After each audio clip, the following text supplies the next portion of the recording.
Antes de sumergirte en esta increíble historia, considera suscribirte al canal y activar la campanita. Cada historia aquí tiene algo que contar, y no querrás perderte ni una. Ash Hollow era un pequeño pueblo perdido en el corazón de Nebraska, asentado en las llanuras como un puñado de polvo que se hubiera dejado allí accidentalmente. Menos de 900 almas vivían allí, la mayoría nacidas allí, algunas que habían regresado tras sueños frustrados, otras que se habían quedado por falta de algo mejor. No había horizonte en Ash Hollow. Solo el cielo inmenso, siempre demasiado azul o demasiado gris, y el viento, que silbaba como una queja entre los edificios abandonados. Era una de esas ciudades que los mapas olvidan lentamente, que las generaciones sucesivas borran sin siquiera darse cuenta. Una ciudad que se puede cruzar en 10 minutos si el semáforo está en verde. Las calles son rectas, la gente está cansada y el silencio es denso. En la ruta 42, justo después del descolorido letrero de Bienvenido a Ash Hollow, Pop. 892, había una gasolinera Gulf con los surtidores medio muertos, y 2 edificios más allá, una tienda de antigüedades que no había recibido clientes desde la elección de Barack Obama. Aquí era donde, cena en casa de Maggie, una estructura baja, de techo plano, con una fachada roja descascarada y luces de neón que parpadeaban según el estado de ánimo del transformador. Abierto 24/7, el diner no era solo un restaurante. Era un refugio. Un punto fijo. El último latido de la ciudad. La gente venía aquí a comer, a llorar, a no volver a casa. Dentro, todo estaba congelado en los años 80, cabinas de polipiel verde oliva, una gramola rota, azulejos amarillentos por el tiempo. El olor a café era permanente, casi grabado en las paredes. Maggie Brooks, de 38 años, divorciada desde hacía 6, madre de un adolescente vivaz y camarera desde los 16, era la propietaria no oficial. La verdadera dueña vivía en Denver y no se sabía nada de ella desde la pandemia. Así que continuó al frente del local, sola, con una fuerza de voluntad que era más desesperación que ambición. Todas las mañanas, a las 6:30 en punto abrió la puerta con la misma llave atada a una cuerda roja.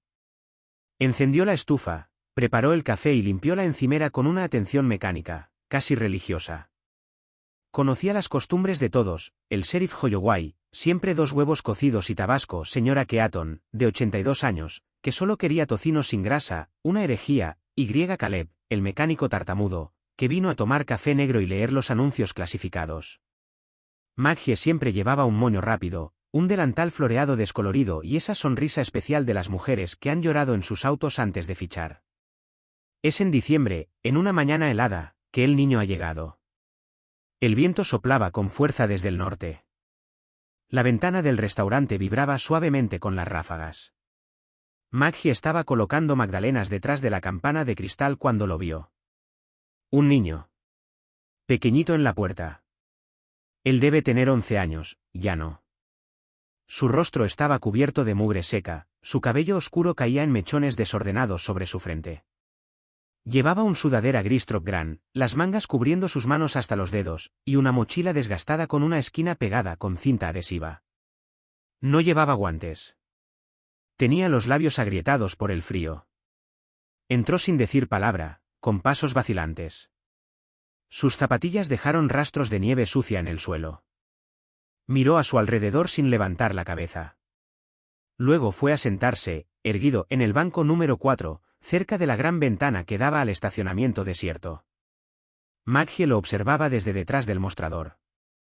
Esperaba que dijera algo o que se fuera. Pero no se movió. Inmóvil. Silencioso. Su mirada era extraña, ni furtiva ni provocativa, simplemente, neutral. Como si llevara mucho tiempo esperando algo. Se acercó lentamente. Su voz era suave, casi maternal. ¿Quieres algo, cariño? Él no respondió. No se inmutó. Ella se inclinó un poco hacia adelante. ¿Estás perdido? ¿Tienes frío? Todavía nada. Pero sus ojos, de un muy intenso, casi irreal, la miró sin pestañear. Ella suspiró. Volvió a la cocina. Preparó un plato de panqueques caliente, mantecoso, con un poco de sirope encima. Una gota de crema batida. Luego se lo puso delante, con un chocolate caliente. Comía despacio. A bocados pequeños y cautelosos. Como si temiera que fuera una ilusión. Como si pudiera arrebatárselo hasta la miga más pequeña. Maggie no pidió dinero. Al día siguiente estaba allí. Y al otro. Siempre a la misma hora. Siempre en el asiento 4. Siempre en silencio. Ella no hizo más preguntas. Y entonces, una mañana, mientras él se quedaba dormido acurrucado contra la ventana, ella encontró un papel arrugado en el bolsillo lateral de su sudadera. Un simple papel, garabateado a lápiz. Mi nombre es Easton. Yo no hablo. No puedo. Pero lo entiendo. Gracias. Se quedó mirando la palabra un buen rato. Se le encogió el corazón. Ella habló de ello con él. El sheriff Holloway hizo una búsqueda. No se reportaron desaparecidos en el condado. No hubo registros escolares. No hubo huellas disponibles. Un niño perdido de Omaha, tal vez. O peor aún, uno de esos niños olvidados de la carretera, dijo, tirando de su bigote. No puedes salvarlos a todos, Maggie. Pero ella no quería salvarlo. Ella solo quería que él estar cálido. Y que él muchos. Entonces ella empezó a llamarlo Easton y todas las mañanas le preparaba una comida caliente y leche con chocolate, igual que solía hacerlo con su propia hija. Con el tiempo, le enseñó gestos sencillos.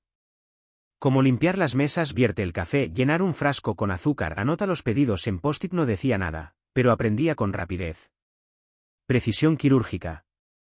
Una concentración casi anormal para su edad. Nunca reía. Nunca sonreía. Pero lo hacía. En sus ojos, Maggie vio algo que era difícil de nombrar. A viejo sufrimiento. Y peso demasiado grande para un cuerpo tan pequeño. Algo que había visto antes, en sus propios ojos, una mañana, en un espejo sucio en una habitación que había abandonado para siempre. Su hija Jenna, de 15 años, al principio recelosa, poco a poco se había abierto a él. Le contó sobre la escuela, sus dibujos, su odio por Nebraska, su sueño de ir a Portland a estudiar artes visuales. Y Easton, aún en silencio, lo escuché en serio. Él asintió. A veces le ofrecía un dibujo. Bocetos de una delicadeza conmovedora. Un retrato de Jenna riendo. Una mano abierta, extendiéndose hacia la luz. Un perro tumbado frente a una puerta entreabierta. Easton era un misterio. Mas él estaba allí. Y él estaba regresando. Y para Maggie, en este mundo de escape, fue todo lo que importaba. 3 meses después, una mañana en que la nieve crujía bajo las botas, un sedán negro con vidrios polarizados se detuvo frente a Maggie's Diner. El seco eco de las botas resonó en la acera helada cuando 2 hombres de traje, impecables y con la piel helada, entraron al establecimiento, rompiendo la dulce rutina del lugar. El contraste entre su aspecto de abogados de la ciudad y la decoración desgastada del restaurante era impactante. Sus trajes negros parecían casi fuera de lugar entre los manteles de plástico a cuadros rojos y blancos y el denso olor a café frío. El mayor de los dos, un hombre de cara cuadrada y cabello entrecano, se acercó a Maggie y cruzó los brazos con autoridad. Buscamos a un niño, anunció con voz firme pero contenida. Easton. Easton Langford. El nombre resonó en el aire como un trueno. Maggie sintió que se le helaba la sangre. Frunció el ceño, recordando de inmediato la nota arrugada que el chico le había confiado. Ese nombre Langford estaba en todos los periódicos económicos. Una dinastía, una fortuna colosal, una familia poderosa que estaba moldeando el Medio Oeste con inversiones en petróleo, tierras agrícolas y medios de comunicación. ¿Qué niño?, preguntó con el corazón palpitante. Easton Langford, repitió el hombre, quien luego se presentó como Andrés Carmichael, abogado de la familia Langford. Explicó que Richard Langford, el padre de Easton, quien se encontraba hospitalizado en estado crítico tras un grave accidente aéreo 2 semanas antes, también se encontraba en el hospital. Su madre, una mujer tranquila y cariñosa, había fallecido 2 años antes. Easton había desaparecido misteriosamente durante su estancia en el rancho familiar, un asunto mediático que acaparó los titulares durante varias semanas antes de caer en el olvido por falta de pistas o testigos. Un empleado que pasaba por Ash Hollow reconoció al niño, explicó Carmichael. Lo vio dibujando en la ventana del restaurante y avisó de inmediato a la familia. Maggie sintió que se le encogía el corazón. Miró a Easton, sentado en su sitio habitual, quien palideció de repente. Su mirada se perdió en el vacío, sus manos temblaban ligeramente, delatando un miedo que Maggie nunca antes había visto. Ella se arrodilló suavemente a su lado y con voz suave, le preguntó: ¿Quieres ir con ellos, Easton? El niño cogió una nota adhesiva del mostrador, y con letra clara pero apretada, escribió: Me escapé porque me estaba golpeando. El silencio que siguió fue pesado, casi palpable. Las palabras de Easton, aunque silenciosas, tenían un peso inmenso. Richard Langford. Este filántropo venerado, este rostro sonriente de las campañas televisivas, este empresario carismático y respetado, ocultaba una verdad mucho más oscura. Andrew Carmichael palideció a su vez. Pidió ver el papel.